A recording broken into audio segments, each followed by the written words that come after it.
This is a live Tuesday teardown. Welcome. So, if you missed the news, I didn't get to record a Tuesday teardown. So, that's why we're doing it live. See, the thing is, I have a great excuse, and it is because my crawl space flooded. I shot a little video while it was actually down in the crawl space, just so you would believe the excuse. So, full disclosure, I just didn't have time. Didn't have time to shoot it. I was busy doing some other stuff. So here we are. However, this should be interesting. And if it turns out that it is, this works out well for a live type session, well, that just saves me time on editing.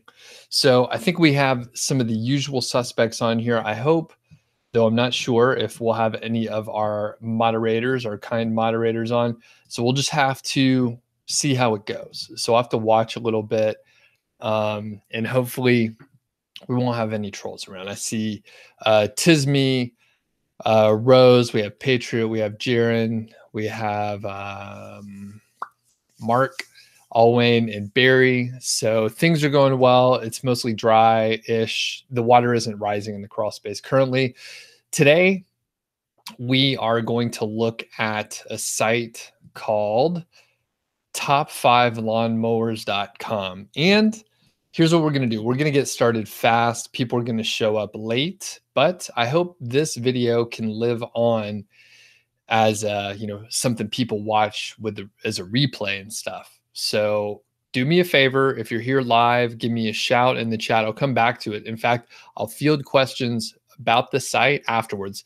No general questions today. Hold that till Friday. All right. So just trying to keep it tight. So I'm going to go critique the site as normal. This is hopefully, like I said, going to live on as something that people watch as a replay. So go ahead and give a thumbs up. If you're here live right now, give it a thumbs up. I'll probably give a reminder a couple of times. And then, if you're watching the replay, please leave a comment, say, you want more teardowns or you don't care. So it seems like people like the teardowns, but I would really appreciate, people actually liking and leaving a comment. I think that really helps. All right. Awesome. So it looks like we got quite a few people in. Now we're going to get to it. So I'm going to start sharing my screen, and with any luck, this damn thing's going to work. All right. Let's see how we can do. Let's see how we can do this. Cool. All right. Boom. You should be able to see, some portion of my screen. Give me a shout in the chat if you cannot see it, or just say, hey, I can see it, or hey, I can't see it. I'm trying to get the resolution something that you can visually see well without making the stream too slow. Okay, we'll see how that works. That look good, everybody? It takes a couple seconds to get rolling here. We're going to take a look at the homepage. So overall, I kind of like the homepage, but I'll tell you, there's a couple good things. There's a couple bad things. Before I even start scrolling down, I'm going to mention top 5 lawnmower reviews. It's kind of an old school type name, right? A domain name, because it's an exact match, right? Top 5 lawnmower reviews. However, it almost kind of works. If it were me, I would not have chosen, this specific domain. I don't think it's great. And actually, I'm going to pop back on the screen here if I can. Okay. The thing is with lawnmowers, you may or may not be able to sell them well online. I have no clue. I got to be honest with you. I have no clue. Now, I'll be honest with you. I bought a lawnmower online, but that is because I have a very small yard to cut. And here in Montana, the grass cutting season is kind of short. I mean, there's not much summer. So the grass cutting season is short. So I have a reel mower, which is one of those old spinning deals, but like my yard's really small. I think like the square footage of my yard is like the size of some people's houses, right? All right. So I bought a lawnmower online because I just have a reel mower. The thing is, other lawnmowers they're heavy, right? If it's a gas powered mower, maybe you want to see how it looks and push it and look at it. And potentially people would buy it online, but I just don't know anyone that has ever done that. It could happen, but I kind of compare this to like a washer, dryer, refrigerator, stove, range, that kind of thing. It's possible that some people do buy them online and they are expensive. So you don't have to sell as many of them, but people don't buy them as often. And it's just, some people like to, push them around or whatever. That's not to say you couldn't, make a good website out of it. So let's go back and look at the homepage. I'm going to start sharing my screen again, which is there. Okay. So the homepage overall looks pretty decent. Again, I'm assuming they're selling some amount of them, probably not as many as some other smaller products. And before we, scroll down, we say that, you can search on their site here. But before we scroll down, I'm going to go over to SEM Rush. Now, I'm an affiliate for SEM Rush. There's a link in the description. If you use the link, then I get a commission and I appreciate it. However, they do have like a 7-day trial, something like that, 7 days, a few days. It lists it properly. So if you click the link and you go to it, you sign up, just be sure that you cancel your subscription before you get charged. You will have to enter your credit card number, but it's a cool, pretty useful tool.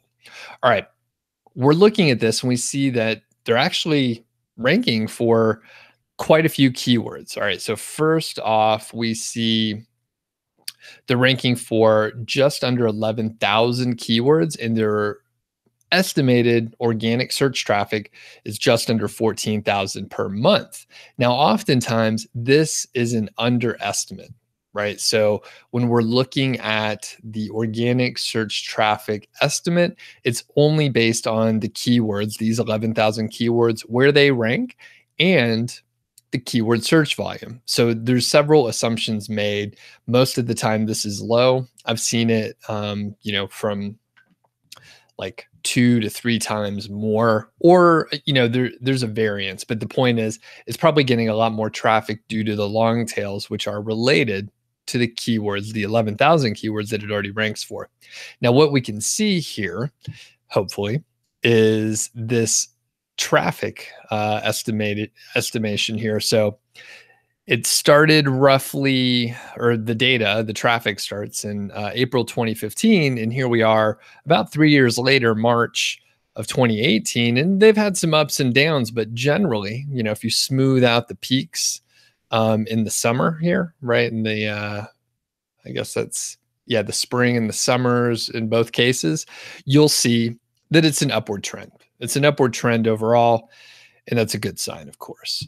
Now, they're not doing any paid search. So that's 0 there, that we expect that. No display advertising. We expect that as well. For backlinks, while SEMrush doesn't have the best backlink database in the world, it's saying there's, 6,300 backlinks from 114 different referring domains. So that's nice to note. They have some backlinks out there. When we see the keywords that they're ranking for, they list the top 5 here based on, potential traffic and where they rank, that sort of thing. So, they're getting a decent amount of traffic, just overall.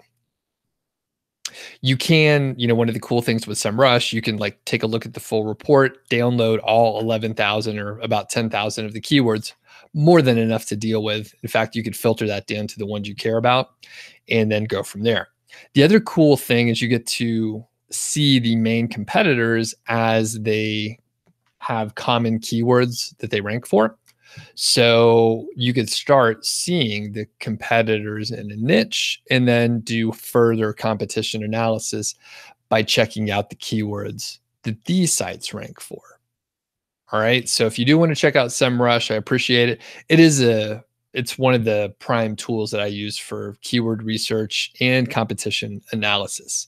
So back to the site. So first off, it's a decent looking homepage. There may be, there's a lot of options in the menu here. So, me personally, I don't want to give people too many options.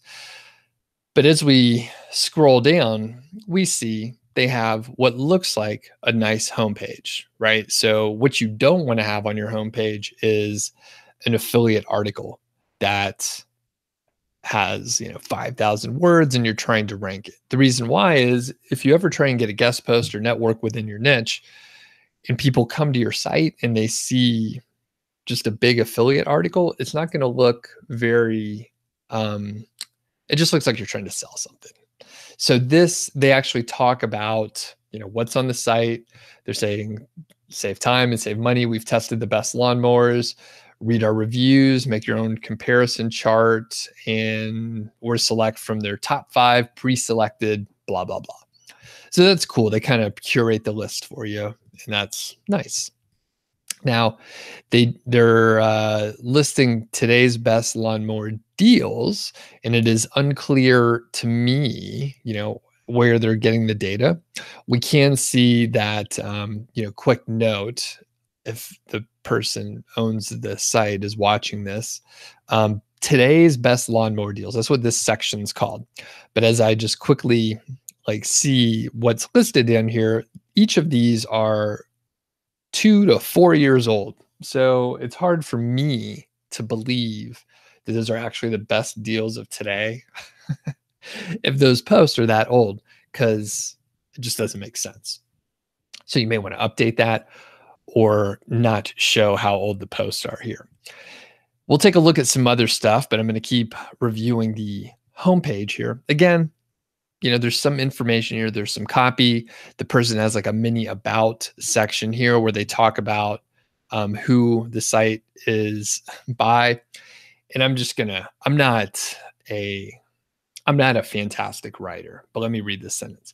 My name is Bill Martin, and I like lawnmowers, and I like doing research, so I combine both for your benefit. I don't know. I mean, that's not the greatest sentence in the world. It's just a little long, a little simple. I'm not sure. This way you don't have to spend a lot of time going from one lawnmower review site to another. Why would you?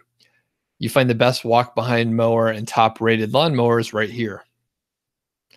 At the end, time is money, right? Okay, so it's not terrible. At least there's something there. But it just sounded like maybe the person hired someone to write this, because that is kind of a weird sentence.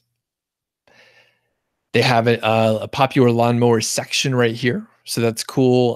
That price is listed. To me, that indicates they're using an API or something like that. And that's cool. It's cool to list the prices. I usually don't, but some people find that is a good thing to do. And I'm trying to see. So these links, right? So they list the price, but these links appear to go to the specific review on the site. All right, we'll check that out later. I'm just going to open up one of these just to double check. Yeah, so it's going to a review on the site. And to me, again, I haven't tested this, so maybe this checks out well. Like, if you're listing the price, you may as well just send people straight to Amazon. There's not a great reason to send them to the specific review if you're listing the price. That's just my opinion, though. As we scroll down, they have actually a really helpful guide. And they talk about like the kind of mower that you would want to have for like a specific type of lawn. As I mentioned, I have a reel mower and I have a very small flat yard. So like that is exactly why I got a reel mower, and those break down well to be shipped. They're not crazy heavy. So it was actually, I don't remember, it was like 60 or 70 bucks and it works fine. As they go through, it's more expensive, giant, zero turn type mowers where you're going to be, cutting a huge lawn, basically. As we scroll down further, the best lawnmowers buyer's guide. So they give more information here, all, interesting. Now, here's where I have a little bit of a hiccup on this specific site. There's almost too much information on this homepage. I would maybe prefer to have like more of this content, especially when we're getting into the best lawnmowers buyer's guide, to have like its own page. And it looks like there is its own page, but this is the walk behind mowers buyer's guide, which is different than the best mowers buyer's guide. So they give some, information about buying a mower, but they have specific buyer's guide for different types of mowers. So again, I'm not sure I'd want to have this much copy on the homepage because you're probably not going to rank it for anything, but maybe they know something I don't. They probably do. So maybe they're trying to rank for, top 5 lawnmowers, and they found that this works well. So they talked about Bill Martin. They say he owned a lawn care business for many years in Florida. He's an expert, and so on and so forth. Okay, so that's interesting. So good homepage overall. I don't have any major issues with it. Just maybe trim out some of the information. It's not a huge issue, but this copy here probably isn't bad, right? So it's probably not terrible from the perspective of having, someone you're trying to network with take a look. There's good information on here, and I like that. Now, next, we're going to go to the About Me page. Bill Martin, website owner. Okay, so it looks like this is a great About page. I don't have a huge amount of like critical things to say. They give relevance on why the person would be an expert, which is great. There's a picture that looks like a great picture. It looks like a stock image because the background's blurred so well. It just looks like a pro photo, and the lighting's really good. So I don't know who owns the site, but this is a really good About page. It talks about why they started the site, why there's some expertise, and so on. So no major issues there. We're going to take a look at the disclaimer. So the disclaimer appears to have the same format as the, what do you call it? Like the review pages. So there's best rated over here. There's nothing wrong with that, just an observation. So it says they're a participant in the Amazon Associates program, so that's good. They're in other programs like eBay, which we'll see in a moment, Walmart, Link Share, and Share a Sale. All prices displayed on the site are subject to change without notice.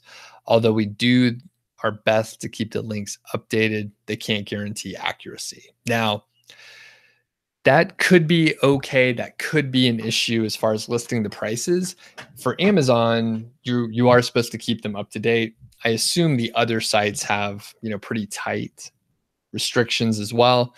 They're probably just trying to ensure that people aren't surprised and, cover it in the disclaimer, but it is best to not list prices if you're not pulling it from the API. Just quick note on that. Otherwise, this disclaimer looks pretty good. And that's about it right there. And they have a contact me page as well. So it looks like people left comments on the contact me page. I mean, they have an email address, but they listed it here, and they actually seem to be pretty helpful. So kudos to Bill Martin here. They had an issue.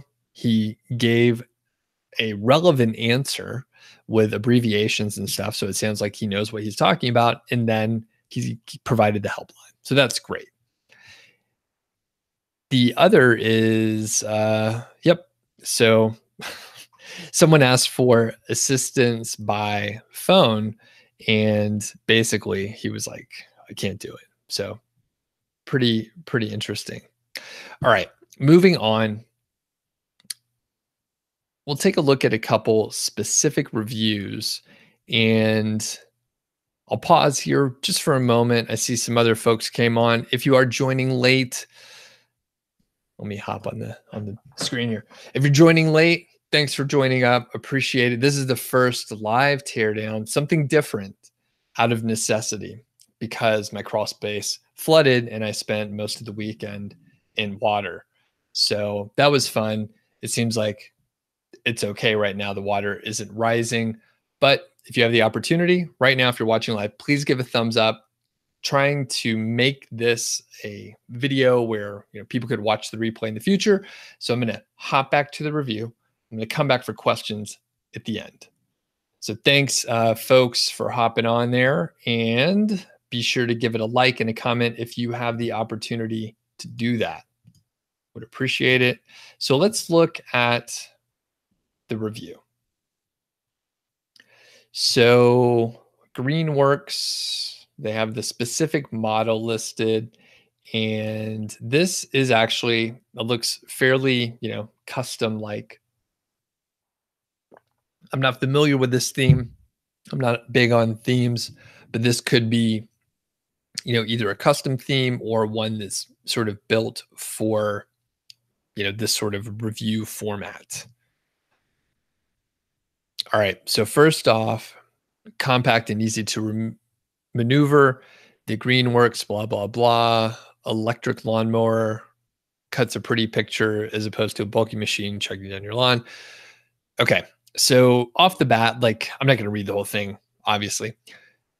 Right off the bat, it's kind of a thick sentence. It's a block of text. I would maybe shorten it up just for writing on the web. It's not terrible, but I have seen it referenced a couple of times to have your lines no longer than your paragraphs no more than 3 to 4 lines long, just because it gets long to read, right? It's just a little bit hard to stare at the screen. It's not terrible because there's all this green space below or white space below. And, there's an image and bullet point list. These are great. I love the half width image. I love the bullet points. It's clear product info and features, and there's white space. I like white space. So I would just recommend just about every one of these sentences could be its own line just to break it up. Additionally, let's see. Okay, so we'll look at each of the tabs in a second, but we'll scroll through this first. So there is right away, right? So there's an opportunity to buy via Amazon, Walmart, and eBay. And it looks like these are the affiliate links here. So for more info, and it's some sort of, I'm not sure if you could see that, but it's some sort of very long, indecipherable type link here. And we have those 3 options right away. So one thing that I would maybe tweak, this is not terrible. I'm not sure if they tested this or anything like that, but I would kind of prefer a text link in the first paragraph, and it comes off a little less salesy in my opinion. Cause when I go here, I'm like, oh, do I want to buy this on Amazon? Right now, I haven't even read anything about it. There's other options with prices listed. And the thing is as soon as you start putting buttons, it looks more salesy. Again, not a terrible thing. However, I really like text links. That's just my personal thing though. So, and I'm just going to check to see, I assume, like I said, these go to Walmart, eBay, respectively. So I'm just going to click over and okay. So this is bad, right? So I clicked, it did take me to Walmart and sorry, can't be found. And then on eBay, okay. So this worked out. The original item is gone, but they have another one and that's fine. Now, the kind of bad thing is the pricing, right? So they listed a price for whatever they linked to here. However, when I go here from a user perspective, I'm like, oh, it's a few bucks more than what I expected. Not cool. And quickly, we could check out Amazon as well and see what's up. So that does exist, and in this case is much cheaper. So it's $122, assuming it's the right size and so on. So that works fine. And I just happened to see the Walmart when the listing changed. So it's hard to keep up, to be honest with you, but you do what you can. And I assume the cookie is set regardless. So if I did purchase something from Walmart, they'd get, you know, they'd get the credit. So as we scroll down, we have a nice image here. Pretty nice looking image. It looks like if I were to click on these, it would give a larger size, which is true. That's ginormous. It's a big old image. So in this case, I would say if that is like how the functionality would work, I would maybe write that down so people know. Additionally, I would probably not do that. I mean, for me, I'd rather have people like click over to Amazon. Like I would put an affiliate link and that says like see larger image at Amazon, right? That's probably what I would do. But it is nice to see the mower here listed. As we see the copy right here, okay, that is a big paragraph. So I would definitely slice that up. Each sentence just about would get its own paragraph. So just break that up. There's no reason to have, what is that, like 12 lines of text? No reason for that. They put a YouTube video. That's great. I like that. Cut quality. So this is where, they sort of have a standard format. You can use this sort of format for every one of the lawnmowers. And I think that's a great way to do it, to make it easier to write and, just more straightforward. If someone was looking at multiple different reviews on this site, you'd be able to look at specific sections and get an idea of the cut quality, against other mowers.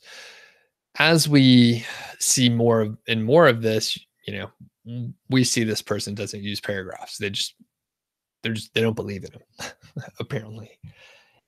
So there's different subheadings, and that's good. And that does create the white space. They do have, an additional image here. They talk about the cord strap right here. People read captions, right? So when you're scrolling down, you'll stop at an image and then you'll probably read the caption. So my recommendation is whenever you have an image, definitely use a caption. You should put your file name or change the file name of whatever the image, if you have the opportunity to. Change the file name to something keyword rich. Be sure you put something in the alt tag, keyword rich. Leave a caption, keyword rich. All right. So you can get some benefits by doing that. If you click on more info, it takes you to Amazon. They have a pros and cons list for the people that are, just want to see the summary. They have this pretty cool layout. Looks like, and basically a custom way to have a comparison chart here. I'm not sure what they're using. If someone knows in the chat, that'd be cool. You could check out reviews and comments here and add your own review. So it looks like this, this person's site had like large, like high hopes to get reviews and stuff. So some people did leave the review. So I expect there's probably a decent plugin that they added here to add reviews. And it's kind of cool that they actually got some reviews on here. So maybe there's a bunch on these. This is probably a great way. Oh, it's probably super easy to find the plugin on this, but the way this is laid out, it's pretty easy for people to leave their own reviews. And if you get folks that are really into the products, you could have a lot of awesome user generated content. So this is a nice surprise. I didn't even realize that was going to be in here, but that's pretty cool that they're doing that. So they have this best value notation here, some tags, got your social profiles and stuff, and then some related articles. They have you have the ability to, sort through the different comments, which are essentially the reviews. Not all, but they're some reviews. So pretty good.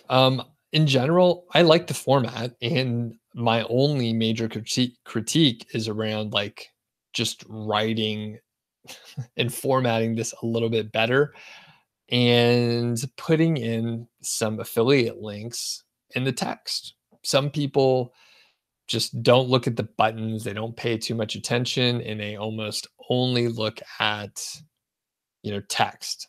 That's kind of what I do. I sort of filter a lot of stuff out. So going back up, so that's the full review. Now let's look at the review score. So this skips down. It sort of just puts this editor score and the user score, which is the average of the people that added the reviews. So this is pretty cool. I have to say, this is a neat feature that is, I don't see it often, and it looks very professional. So you click on the features and you have general info and other stuff that you can select. These are the technical specs here, right? So pretty cool to have this as well. Today's deals, and that is just a box that they had before. So I actually like the way this is formatted a lot. I typically shy away from these like extra features and stuff. Who knows how it would show up on mobile, but on my screen right now, it looks pretty damn good. Quick note on the left-hand sidebar, they have basically how-to articles. So these are just how to do whatever. So these are helpful articles. I think that's really smart versus trying to like really push and be aggressive with your, affiliate articles. These are all very, very helpful. What's the best time to reseed your lawn? And before we look at another review, I'm just going to take a look at this how-to article and see how it looks. So it seems to be a static, top 5 articles here that are all how-to. We have what's the best time to reseed your lawn. Big, nice image there. And a lot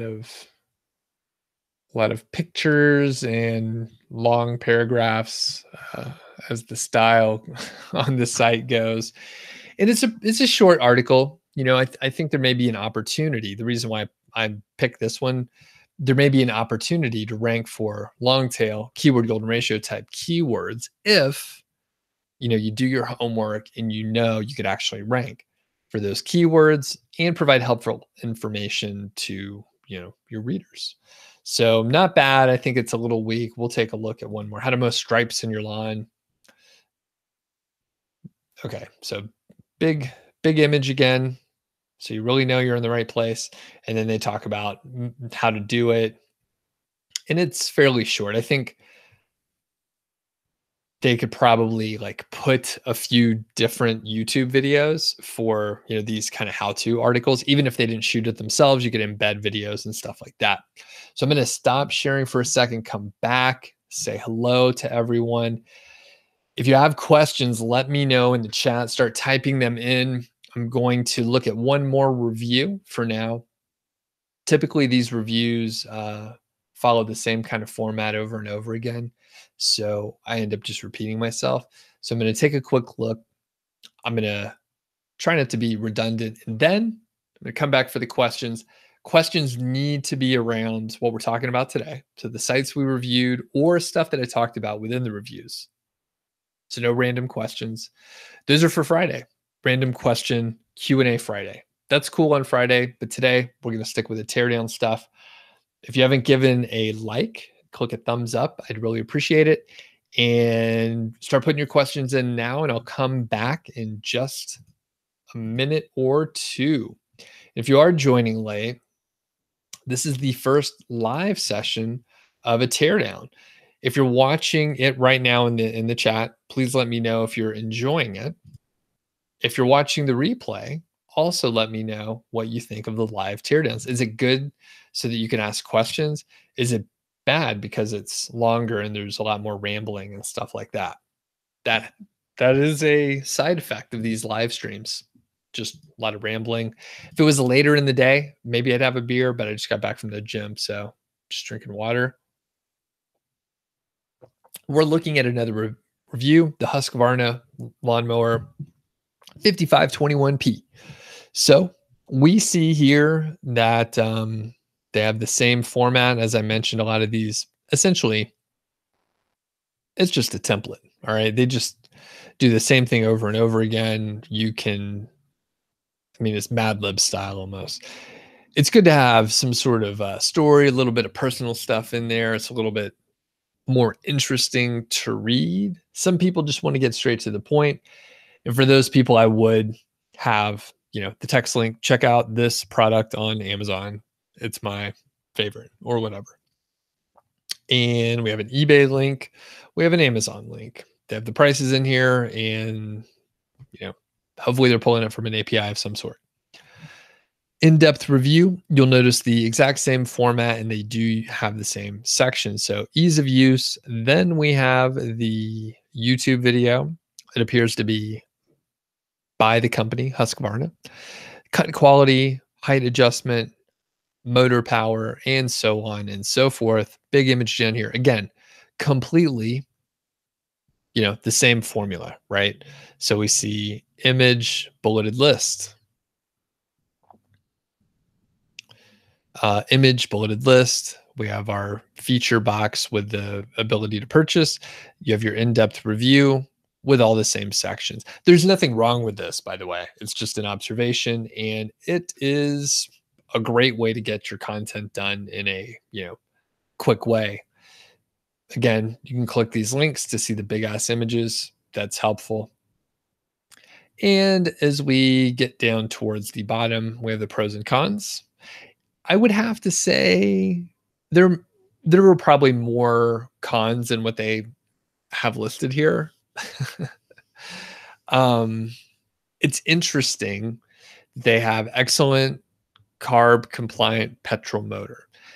Here in the US, we usually don't say mower. We usually don't say petrol. We usually say gas. I mean, they list simple gas mower.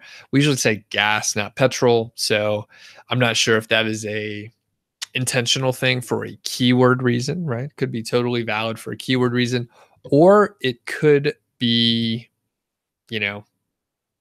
just someone who's from a country where they say petrol.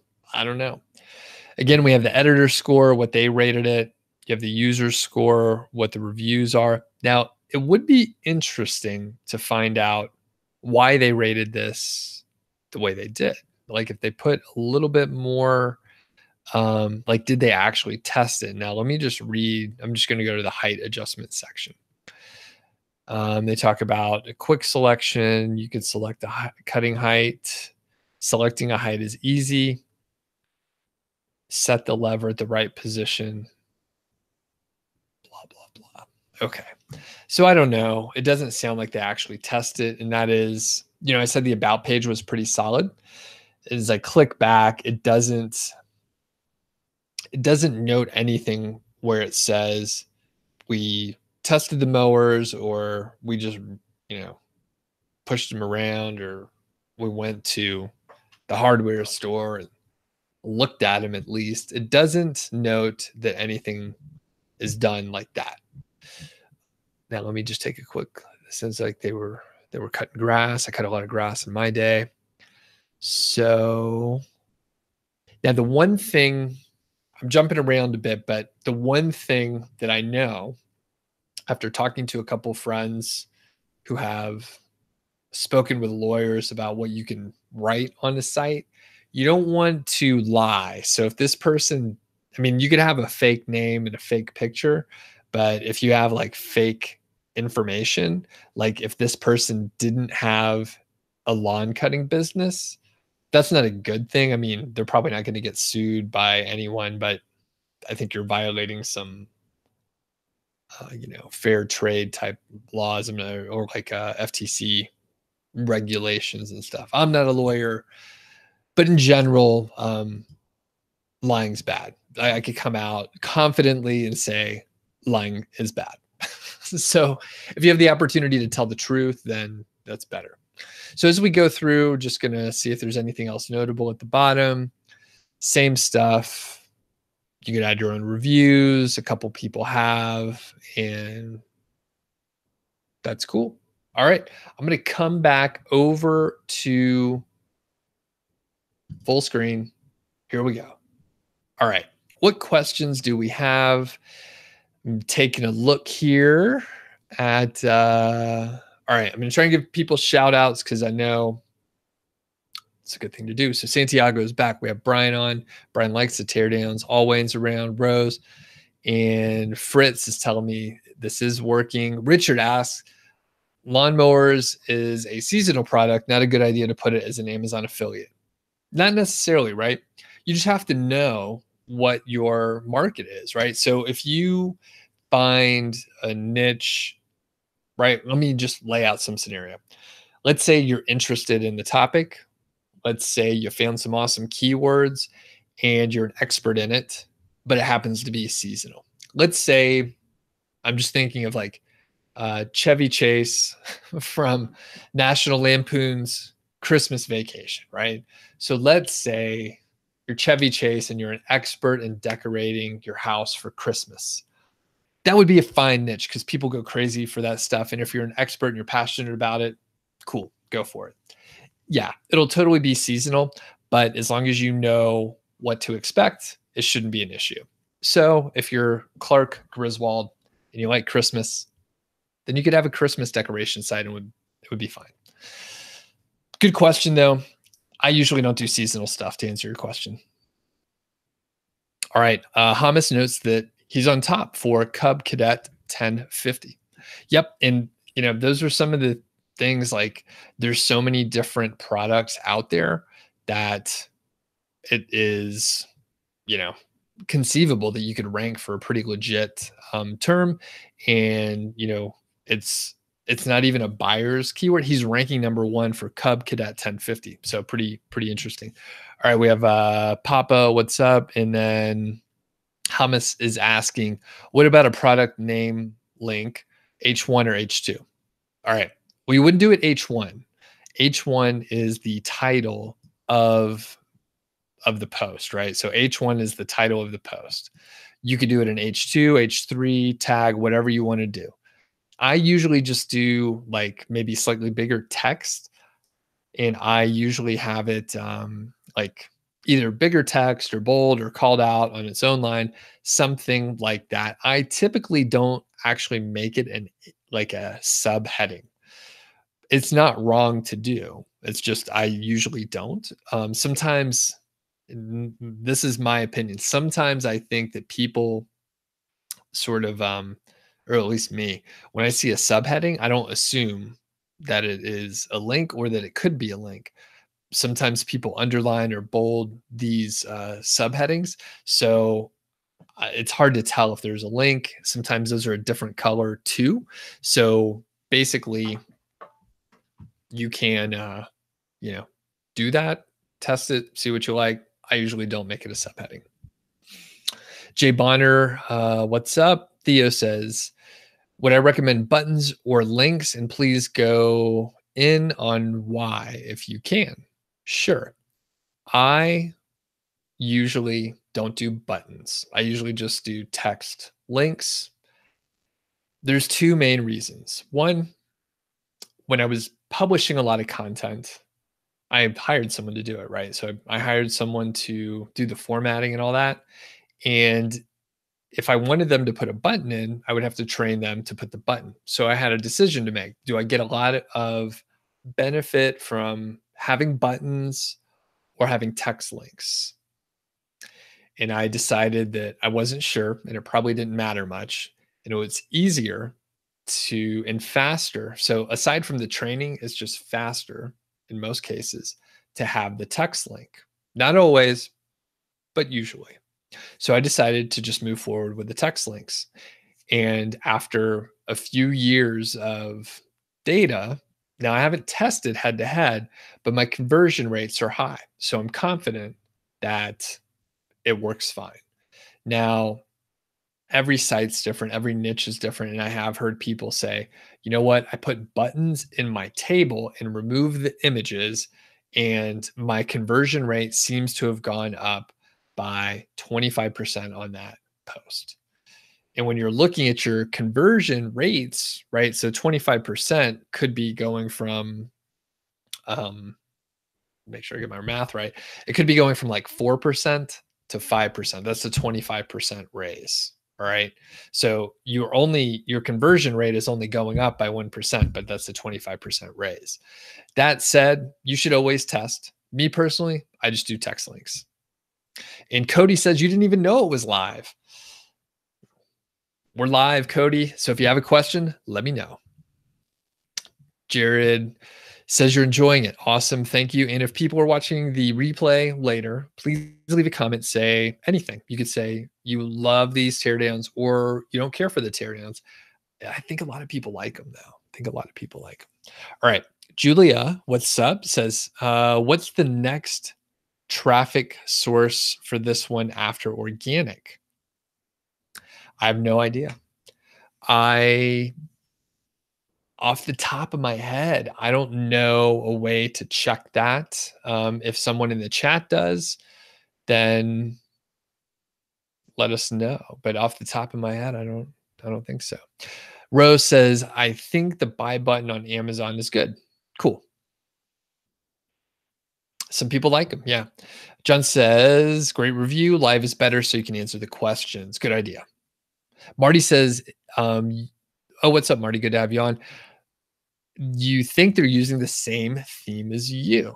Cool. Are you having good luck with the theme, Marty? It looks pretty good. Overall, I kind of like it. Botu says, do I think this site makes some sales? Yes, I think it probably does. And what's my revenue estimation? You love the live streams. Great.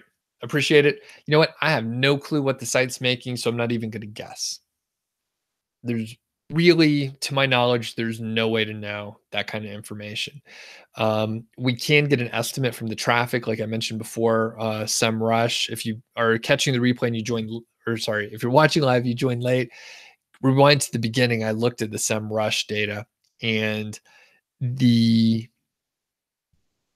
I suspect they probably make pretty good money.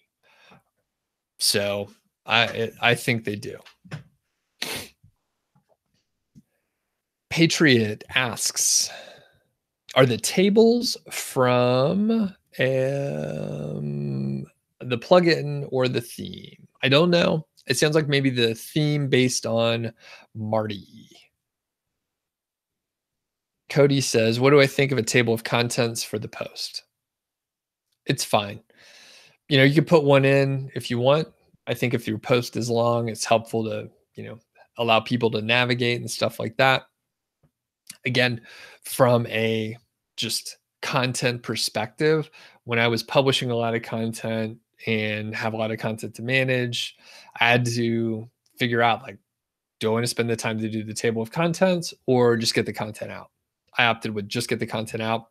These reviews that we're looking at here, they're kind of on the short side. So table of contents, probably not super helpful. They do have the tabs, which is helpful to sort through things. But good question, Cody. If you want to put a table of contents, I think it is really helpful. The Papa says the text is too small. Okay. And I think, it's not terrible. It looks to be maybe like a 14 or 18 point, something like that. It's not huge. And I know, unfortunately, like doing the screen sharing stuff, the resolution kind of gets goofed up. So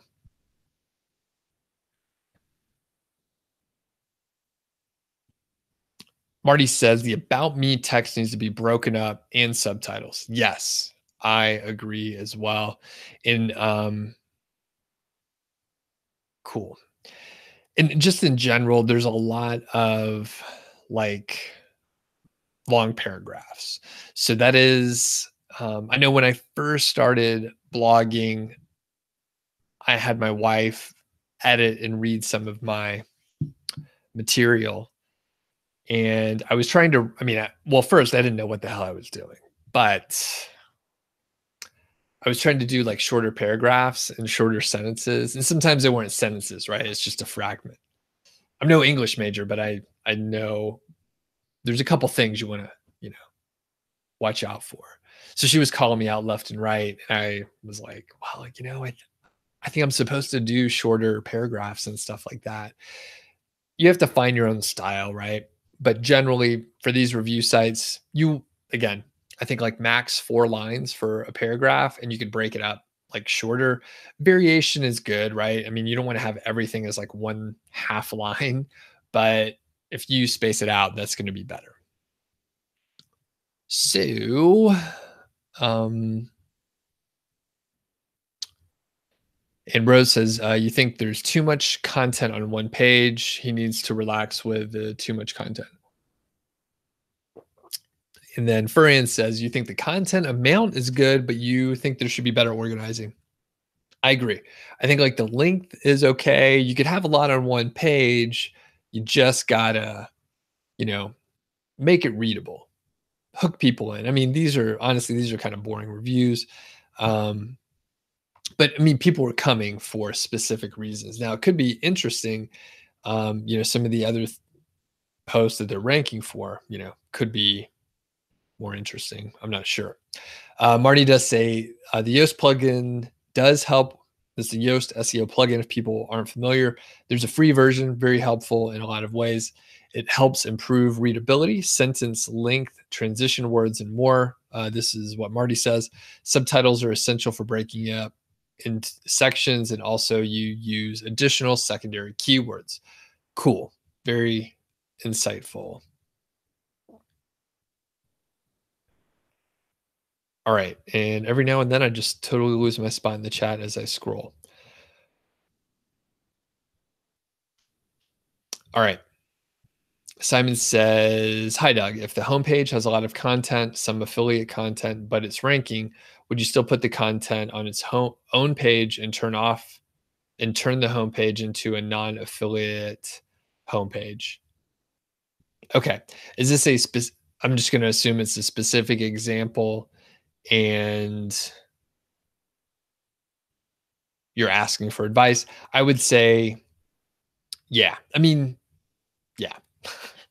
I would make the homepage a homepage and not try and push anything and move your other content over.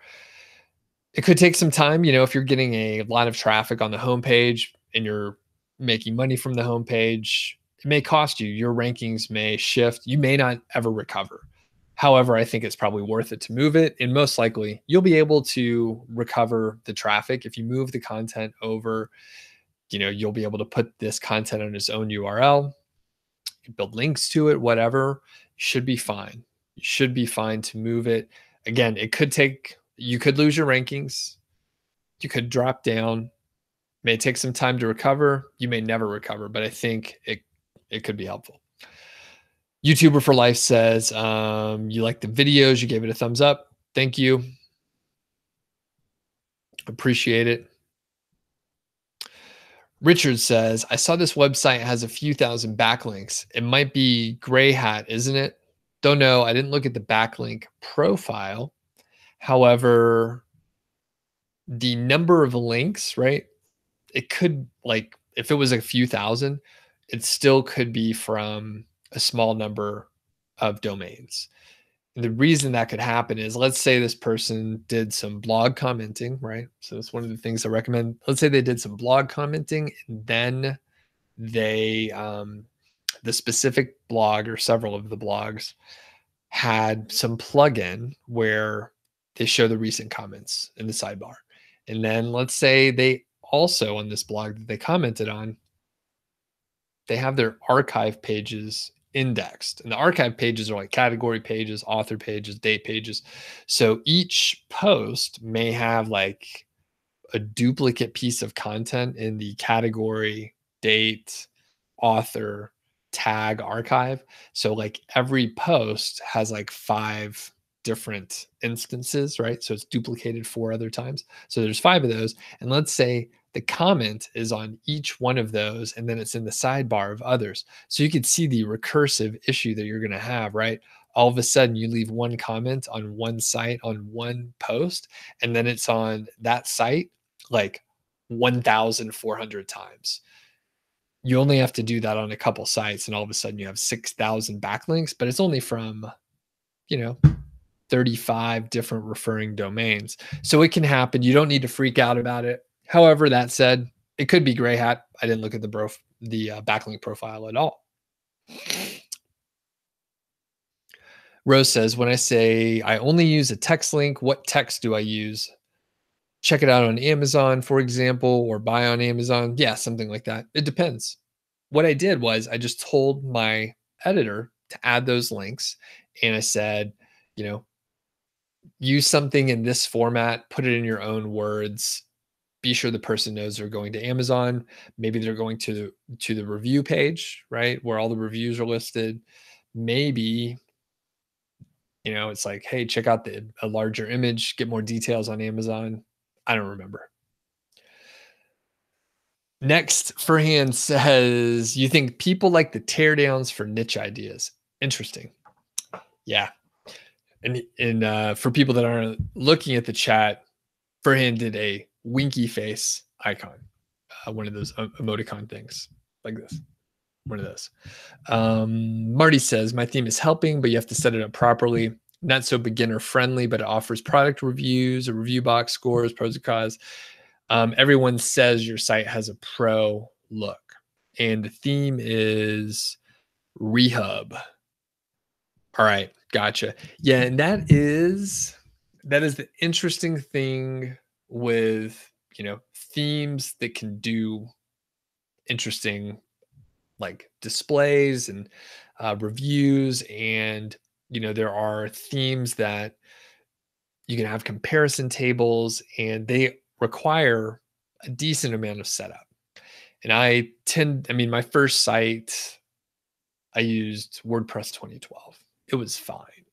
WordPress is fine. Is fine. You could use almost any theme. And most of the time, if you're just starting out and you haven't built a website before, and there's too many configuration settings, it could drive you crazy. There's a lot of mistakes that you can make with the configuration. And then, if it is a, premium theme that you paid for, then you'll be able to get support and someone can walk you through it and help you out. But it's still frustrating. And Marty says you're still building links and building traffic, so it's taking time. But it's cool. It is nice to have a professional looking site. And I can say this site, I'm still looking at the window in the background. It looks good. It looks pretty nice. And Terry, what's up? You said you just got here. What is the site so you could pull it up on another tab? I recommend you rewind, but this one is called Top 5, the number 5, lawnmowerreviews.com. So you should definitely check out the beginning. Don't miss out. Don't miss out, Terry. But yeah, you can pull it up. Marty mentions the teardown is great. Thanks. I appreciate you saying that. This is invaluable information that's hard to come by. Much appreciated. Cool. A lot of people do say that. Yeah. Cody says, you just redesigned your site to allow a table of contents in the sidebar that follows the visitor as they scroll down. Oh, that's pretty cool. And you say you think it's helpful with the 2,000 to 5,000 word post. Yeah, totally. And Charles is asking about how Cody's 5,000 word posts are going. So that'll be interesting to hear when Cody types back. Marty mentions you note that there are plugins to get the same general look and effect, like the review score box, and it makes the site look more trustworthy versus like a poor affiliate sites. Yeah, I could totally buy that. Yeah. Richard says, you're curious if the buying guide is considered as an affiliate article for this website, like on the homepage, do you mean? Let's see. I would say it depends on whether or not they have like affiliate links on the homepage. So it's kind of a blend. All right. So this isn't really an affiliate article. However, there are towards the top, like today's best lawnmower deals. I'm looking at it here, but I looked at it earlier at the beginning. Those are affiliate links. So there is affiliate content on here based on the fact that they're trying to get people to buy stuff, and there's affiliate links there. However, it's not like a product review. So a lot of times people will think like a product review is affiliate based. There's some useful information here, and there's kind of, they're towing the line here of like, if a person, if they're networking with someone and they landed on the site, there's valuable information, but also they're putting sales up front. It's this third section down. There's this, feature box of products. So if I had to say, it's like 50-50. Reza says, is adding more words a guaranteed way to improve rankings? No, it is not. And Marty is dropping some good knowledge. If you want to find if you find a great looking site and want to know their theme and plugins and stuff, use wpthemedetector.com, and it shows their theme and plugins. Cool. That's how you found yours. Yep. So, and that is, one of those things. Kudos to Marty for multiple things here, for sharing that with us.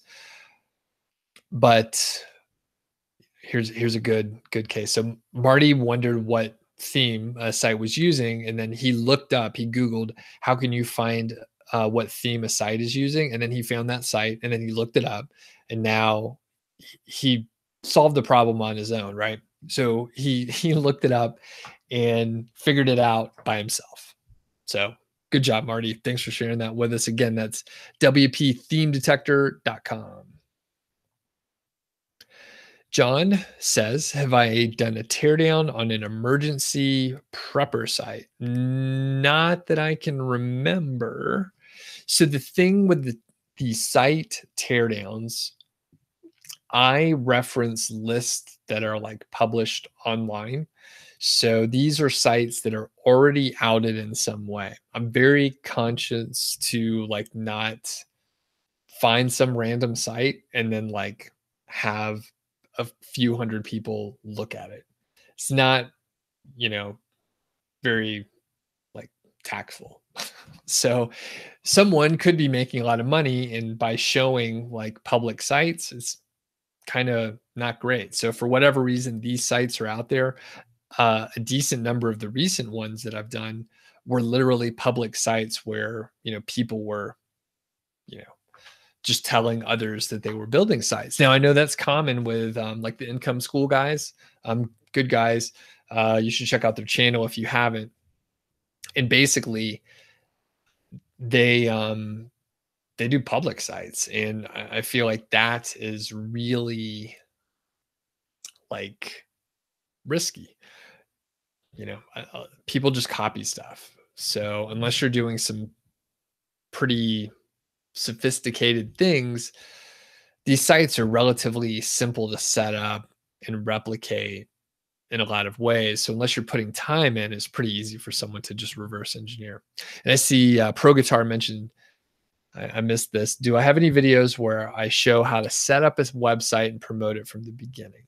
No, not exactly. I go over the overall strategy, but I don't go step by step from the very beginning. A few people have mentioned to me that my videos tend to be more advanced. So other sites or other channels are showing like how to set up hosting and themes and stuff like that. And mine are like, your shoulder deep, much like I was in water over the weekend.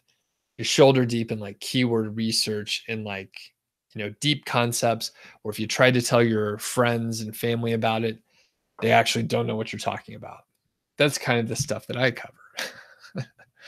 But I should do some more early affiliate kind of stuff, I guess. All right. I think I lost my spot here. Cody says, you're actually testing different links. The post that you're working on is like 3,600 words, but you're adding more to it. So far, most are about 2,000 words. Yeah, they seem to do well. And I talked to some people recently. In fact, I think on Thursday is when I'm going to publish the 3 success stories. If I should have mentioned this earlier, but I'm going to publish the 3 success story interviews. There's 3 of them, and they're people from the audience. It's very inspiring because it's like quick results from the keyword golden ratio. So one of the people that I talked to said they're basically publishing like 2,000 word posts at a minimum for keyword golden ratio terms, and like they're doing awesome. They made their first $100 in 4 months, which is good. And there's a couple others someone made their first sale in 32 days. So they bought the domain name, started publishing content. They made their first sale using the keyword golden ratio. No links. Julius, what's up?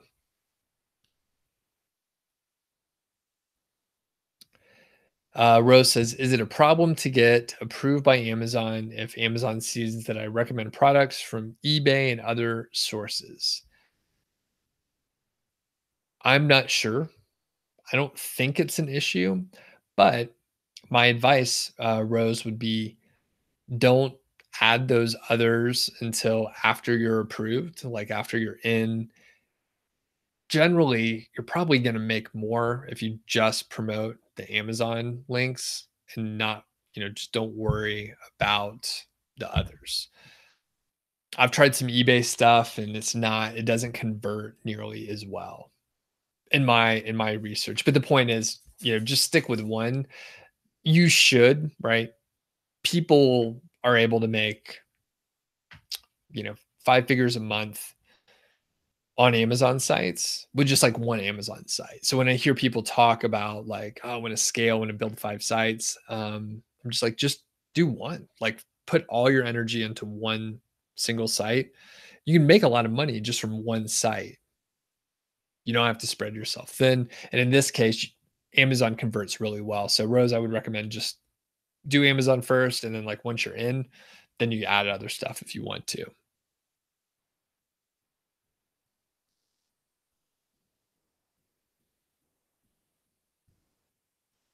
Okay. Pro Guitar says, what do I think is the minimum budget for SEO beginners? Well, the thing is, your question's vague. So I'm going to make some assumptions for you and then I will answer your question. The question I think that you want to ask, and feel free to clarify, Pro Guitar. Good to have you on, by the way. I think you want to ask, what's the minimum budget to start an Amazon affiliate site? That's what I can tell you about. You can start a site for about $200. You got to get hosting, maybe a premium theme, couple tools for a couple months. That is the minimum. However, I would suggest that you save up, and that's like $200 over the course of maybe 3-4 months. All right. That's assuming you're doing all the writing yourself. What I would recommend is that you save up and or budget about $500 over the course of, say, 4 to 6 months, a little bit longer. So you don't have to have it all day one. And if you do things properly, right, you should be able to start making a little bit of money after several weeks, 2 to 3 months or so. You should start making a little bit of money. And once you can do that, right, once you have a little money coming in, number one, you reinvest. And number two, you actually have confidence in, the process. It can work. Once you make your first buck or two, you know that it can work. So I would say budget a little bit more. You don't want to aim for the minimum of what you can start with. Just expect it to cost a little bit more. So you could do it for 200 if you know exactly what you need to work on. But everyone makes some mistakes. Maybe you buy a theme and you think, hey, I hate that theme. I don't want to use it. I'll use a different one. So that sort of stuff makes it interesting. So, and Marty gives me a shout out here. Really appreciate it. So everyone, if you're interested in really getting serious about affiliate sites, you should try Doug's course. He's legit. You're actually a member. Thanks, Marty. I appreciate that. He didn't get anything for saying it. You're still using what you learned and you're growing. So appreciate it. And Jaron is on. I wasn't sure if you are on. Jaron says, if we talked a week after the interview, it would have been different. March is your 4th month and you'll hit over 350. That's awesome, Jaron. So Jaron is one of the people I interviewed over in a neighboring state, Idaho. So, maybe we do a quick, we could do a quick, like little update soon too. So Jaron, it was a good chat. I'm excited to publish it. And I'll send you an email, by the way, to give you a link so you can share it with folks as you see fit. And Rose says you can't wait to watch the success videos. Cool. And da, da, da, da, da.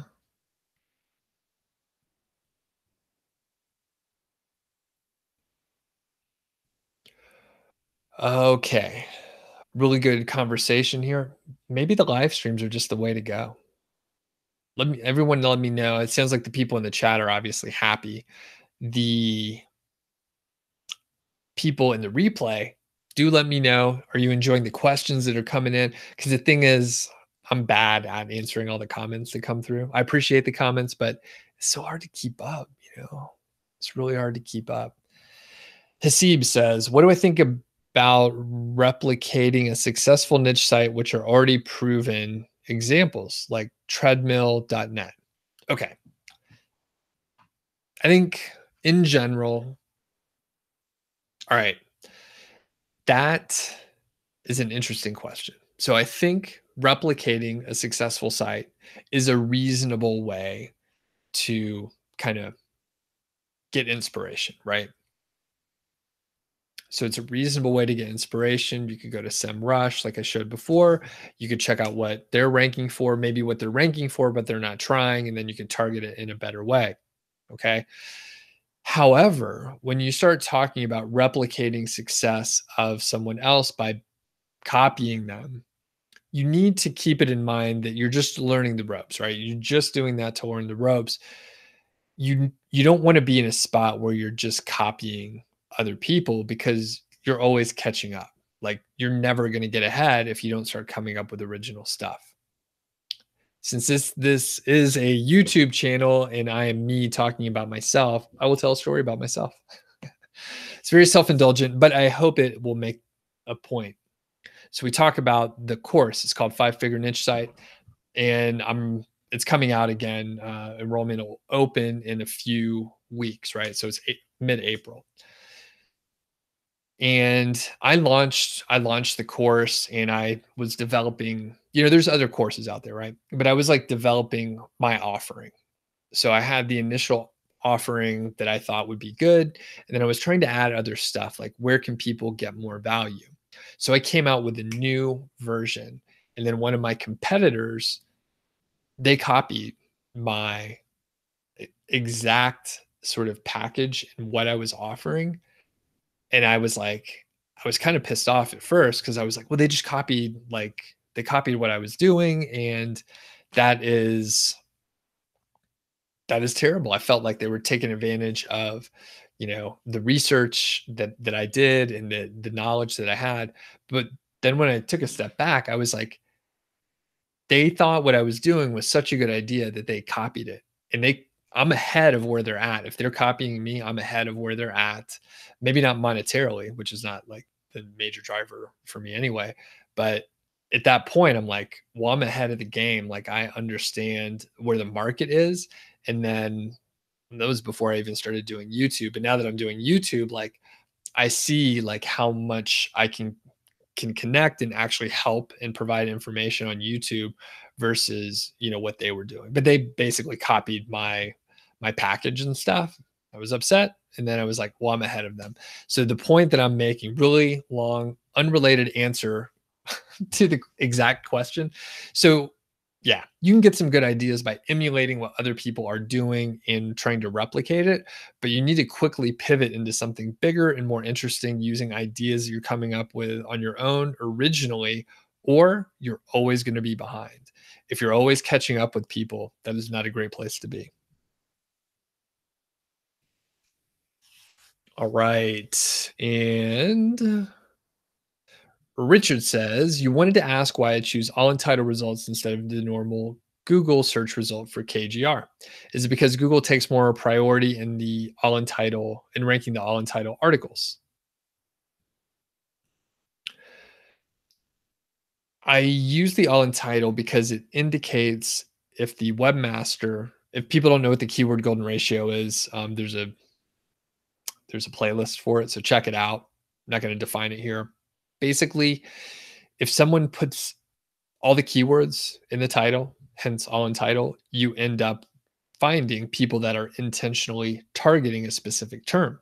If you find a small number of people intentionally targeting a specific term, then the supply and demand is off kilter, right? It's favorable for you if the ratio is below 0.25. As far as Google taking more priority, I don't know.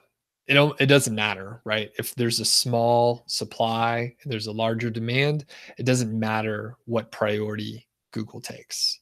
Now you can't show up with bad content, right? We're talking, the crew in the chat here is talking, and like Cody and Marty and some other folks are talking about, publishing 2,000 words or showing up with 2,000 words. And, at this point, right, more people are doing KGR. You're going to have to publish good content, and you're going to have, images, and you're going to have have subheadings, be smart about what you're writing. You can't just buy bad content. So good question, Richard. Axel says, what's my take on ebooks for email list building? It's fine. You should always test, see what opt-ins work better.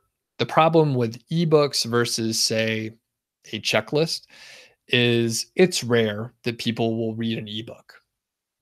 People are lazy. They get excited about downloading an ebook, but most of the time, a one-page checklist is better because they can get value instantly.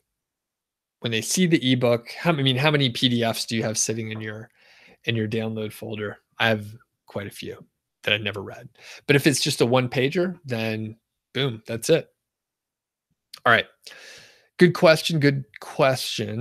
Furian says, you still find yourself changing your niche. You can't narrow it down. You started too many sites. Oh man. All right. So here's the thing. You just got to pick one. Most of them are Furhan, you're in the course too, right? You're in 5-figure niche site. Most of the time, if you've narrowed it down, any of them will be fine. Any of them will probably be fine if you've done the prerequisite research and all that stuff. Some may be a little bit slower, some may be a little bit faster, but most of them are going to be okay. So once you start, you just got to stick with it for a little while, see what you can learn. And then if you want to move on later, you can. Corona says, is it dangerous in the long term basing your niche site entirely on Amazon? I don't think so, but potentially. The danger in the business model is I'm relying on traffic. We're relying on traffic, right, from Google. We don't control that, right? The site could be penalized. Your rankings could drop. You don't control it. The issue on the Amazon side is they could change their commission rate. They can discontinue, certain commissions for certain categories. So that is, a danger. Now, as far as like basing it entirely on Amazon is a big ecosystem and company. So if you're going to be reliant on a company, it's a decent one to have your platform built upon. It really depends on your risk tolerance and, what you're trying to do. So I would say most people diversify too early. And they think no one's going to argue with you and say, no, you shouldn't diversify. You should put all your eggs in one basket, because it's like a sexy thing to say, oh, I just got to diversify. I'm crushing it. I'm going to diversify, blah, blah, blah. Most of the time, like we're barely like reaching our potential for like the stuff we're diversifying from. So you may want to spend more time on it. That said, everyone's risk tolerance is different. So you have to see, what works for you, Cronus. Good question. Okay. Cody is asking about, well, this is directed to Marty about infographics. And I've done a few on, it's called PictoChart from like back in the day, but Canva is pretty solid. So I bet you could get some stuff going there. And I bet Marty answered something back towards the end. And okay, and J and K, which is Jaron, says you'd love to do an update eventually. It would be fun. It feels like your site's picking up steam just now. Awesome. That's really cool. And then Barry says, as an aside from the video, you hope there isn't too much damage from the flooding. Thanks. Appreciate it. Yeah, if people are joining late, this is live because, and maybe it turned out better because it's live. Um, my crawl space flooded. So I know a lot about sump pumps. And, luckily, while I don't understand all the plumbing parts and all the fittings and stuff, I'm learning more. The good part with water is it's pretty clear. Like it flows downhill. And if you have a pipe that leaks, that's bad. And as the water is rising in your crawl space, going through the multiple vapor barriers, right? They do a good job with that. That's also bad. And you also don't want your furnace to get wet. So that was some of the stuff I was battling with. The damage isn't too great. However, there will be an aftermath where we are like dehumidifying, trying to dry out the space sometime in the future when the ground actually dries. We're just approaching sort of the rainy season. So that's not great. Thanks for mentioning that, Barry. Jaron says, you'd like the live teardowns better. It's nice to be able to ask and hear follow-up questions after the teardown. And cool thing is now the chats are available when people watch the replay, so they can see the chats as things are happening. So that's actually pretty useful. And Marty says Canva is good. So that's 2 votes. It's free. They have pre-existing templates and you can modify. Yeah. So Canva is one of my go-tos and, it's pretty straightforward.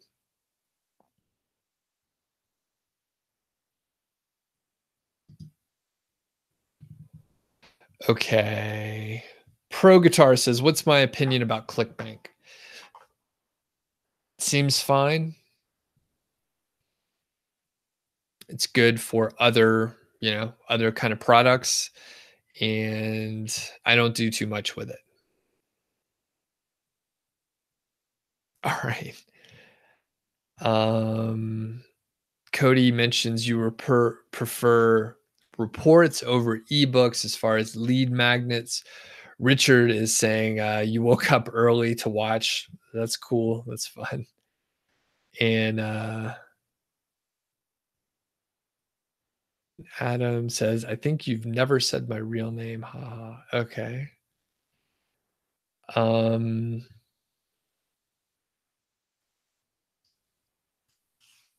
Okay, Marty says the all entitled is also good for using a Chrome extension like SEO Quake to check your competition before moving forward.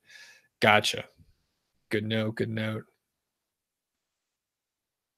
All right. Any other questions? I see that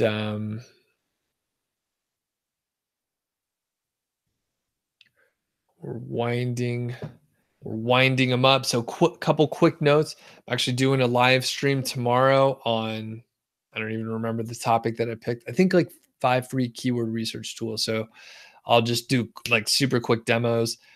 Thursday, actually I have a webinar going on. It'll be, live. Like I guess I'm doing a bunch of live stuff this week and going over 17 conversion tips. I didn't put a link in the description, but I'll probably, provide that tomorrow. Actually, I can grab that really quickly for the people that are in the chats. Thanks, folks, for hopping on today. Appreciate everyone's questions. It looks like the live versions are the way to go. They're actually easier for me too in a lot of ways. So by the way, if you want to come to the webinar on Thursday for improving conversions, you can check that out. Jaron's out of here. See ya. And we'll be in touch. Thanks for hopping on today. And I think that's it. Yeah. So live streams, different stuff going on. There will be a free, right? It's a free mini course coming out, I believe April. Man, I had this written down before. It's like, let me do the math quick in my head, or I could pull up a calendar. See, this is the problem with the live streams. I end up rambling on like a idiot here. So in April 9th through the 13th, there will be a free mini course coming out via email. All you have to do is make sure you're on the email list at nichesiteproject.com. It's free. It sort of ramps you up from a mindset perspective onto, finding a niche, right? So it kind of takes you in just 1 week over a couple, emails to that point. Then the following week, April 16th, is when Five Figure Niche Site will be open for enrollment. We had some kind words said about it. I appreciate it, for the folks that were on. Thanks, everyone. Cody's asking if I take requests for teardowns. Generally, no. So here's the issue with that. So if it's a request for your own site, then it's not fair to the other people in the audience because I don't have to review everyone's site. The other thing is, if I review your site, I'm actually like doing you a disservice, because then 100 other people are going to take your ideas, and they, guess what? They know what to change now. They know how to improve it. So that's not a good idea, just in general. And then the other part is, if you're putting someone else's site out there, then that exposes them. So again, like I said, I have a finite list of sites that have been outed elsewhere. So I don't take requests, Cody, unfortunately. Thanks. Wesley says, what's the planned date for the interviews to be published? Thursday. I think I'm going to do it Thursday, Wesley, because tomorrow I'm going to do a live stream. So Thursday I'm going to publish it. And yeah, I'm excited to get these out. These are really good interviews, and hopefully it'll be inspiring for folks. Thanks, everyone. And thanks to Furhand and any of the other moderators that we may have had on. Didn't mention that before, but thanks, Furhand, for keeping order in the chat. We'll catch you on the live stream tomorrow. And thanks.